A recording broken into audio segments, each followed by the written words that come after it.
Across the ages, Christians have always worshipped in places where people are buried.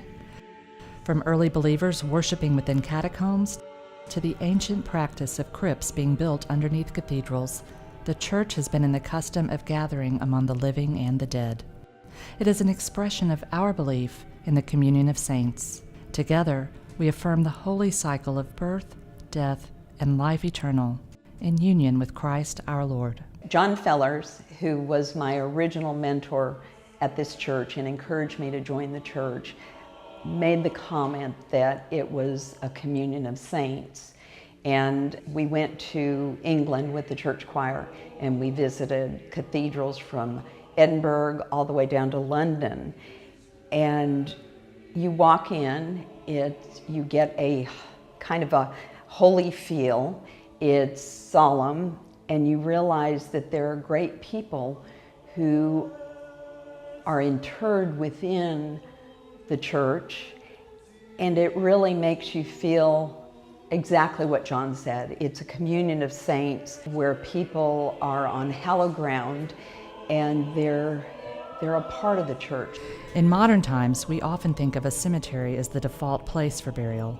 There is, however, an alternative. I've done 750 funerals, and I've buried lots of people underground, and we don't have room to keep doing that, but now we have another option. This alternative is called a columbarium. I don't really push and advocate that people choose cremation when I'm working with grieving families, but I want to be sure people know that it's an option. Some people like to be cremated and have their ashes thrown in the Gulf of Mexico. That's fine. But I like cemeteries where you can go and see a plaque. And I often visit the graves of my parents and my grandparents, and I find it helpful to think about them and visit those spots. Having an option here at the church where your ashes can be is really nice. So it's our hope that our kids will come to church at least once to come to the Columbarium. You know, this is a place they can come and remember that we were here for many years. We have a beautiful columbarium in the lower level of the sanctuary building just beneath the narthex. It is a sacred place where the ashes of loved ones are interred within small niches inscribed with their names. The columbarium has been created with care and exquisite craftsmanship. The custom stained glass windows match the elegance and grace of our sanctuary windows, and an ornate iron gate stands at the entryway. It is a tranquil space where friends and family members can come to remember those whom they have loved and lost.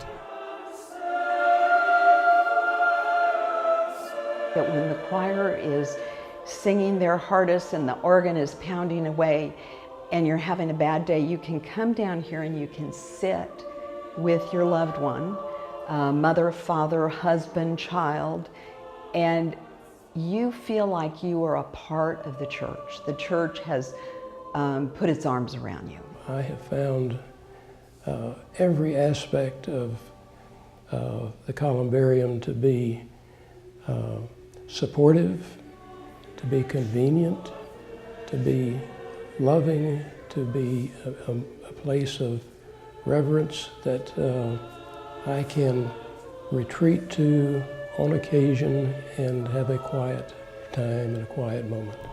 Many within our congregation who feel a deep connection to St. Paul's have chosen this option for burial. So my wife Linda and I think we have a dual niche for the two of us together. When Pat and I are here someday, I feel like we're going to be in really good company, not just with a lot of old friends, but at least 3 of our former pastors that we loved. After all, the church is at the center of our lives. If we baptize children here and walk the child out to introduce the child to the congregation, and then we carry the person's ashes from the sanctuary worship and go down to the columbarium and place the ashes in the niche, it is very much the full circle experience of the Christian life, and that it's a new beginning, not just an ending there. It's a new beginning is part of my faith.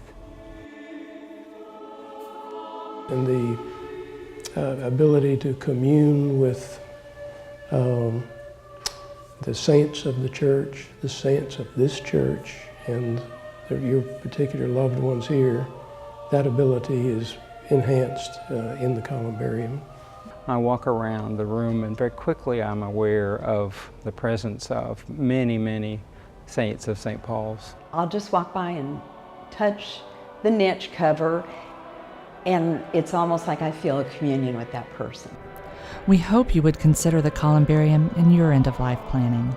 To learn more or to reserve a niche, contact us at the St. Paul's Foundation office. For me, I know where I'm going to be when I go home.